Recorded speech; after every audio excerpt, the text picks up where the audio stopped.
Se você está acompanhando os meus vídeos, você me ouviu falar que eu ia conversar sobre misericórdia e graça. Irmãos, eu queria ler um texto do apóstolo Paulo em 2 Coríntios, no capítulo 12, a partir do verso 7, ele diz assim: Para impedir que eu me exaltasse por causa da grandeza dessas revelações, foi-me dado um espinho na carne, um mensageiro de Satanás para me atormentar. Por 3 vezes roguei ao Senhor que o tirasse de mim. E aí o Senhor responde a ele: Minha graça é suficiente a você, pois o meu poder se aperfeiçoa na fraqueza. E Paulo vai respondendo então: Portanto, eu me gloriarei ainda mais alegremente em minhas fraquezas, para que o poder de Cristo repouse em mim. Todos nós somos pecadores, mas a diferença é que quando você recebe Jesus e você crê em Jesus, o apóstolo Paulo em Romanos 10 fala: se com o coração você crê no Senhor, em Cristo Jesus, Deus o aceita. E se com a tua boca você o confessa, isso não precisa ser dentro de uma igreja, dentro de um templo, pode ser onde você estiver. Se você confessar Jesus, ele sendo o seu Salvador, então você é salvo. Lembra que eu te ensinei?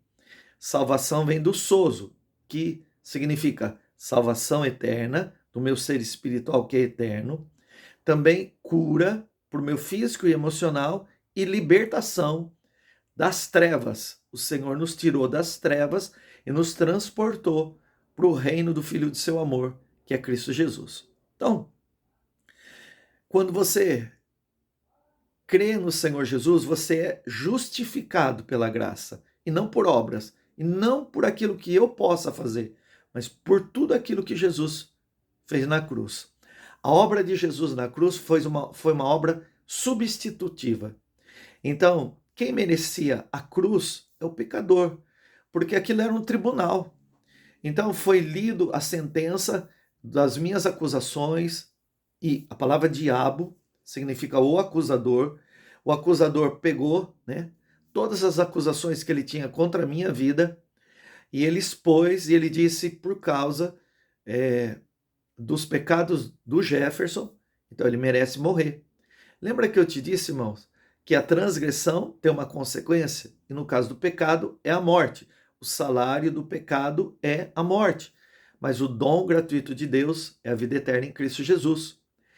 E aí, nesse sentido, quando você creu em Jesus e o confessou como Salvador e Senhor da tua vida, no seu ser natural não houve uma mudança automática, não. Mas dentro de você, o teu espírito que estava morto por causa do pecado, ele é vivificado. Porque Jesus levou na cruz todos os seus pecados. E naquele tribunal, quem era para estar na cruz e que foi condenado era eu. Éramos nós. Só que Jesus fez uma obra de substituição. Ele disse: bom, se o pecado vai levar o Jefferson à morte, e essa morte vai ser eterna, separação, a palavra morte é separação, separação eterna de Deus, então eu vou no lugar dele, eu assumo o lugar dele, e eu sofro, e eu pago o preço, e eu morro. E ali, naquela cruz, Jesus, ele se colocou no meu lugar, e ele morreu por mim, pelos meus pecados, pela minha vida. Então ele pagou o preço do meu pecado, ele pagou a dívida, ele rasgou aquela dívida, e ele disse tetelestai, que significa dívida paga. Então, quando ele diz, né, está consumado ou dívida paga, todos os meus pecados foram perdoados.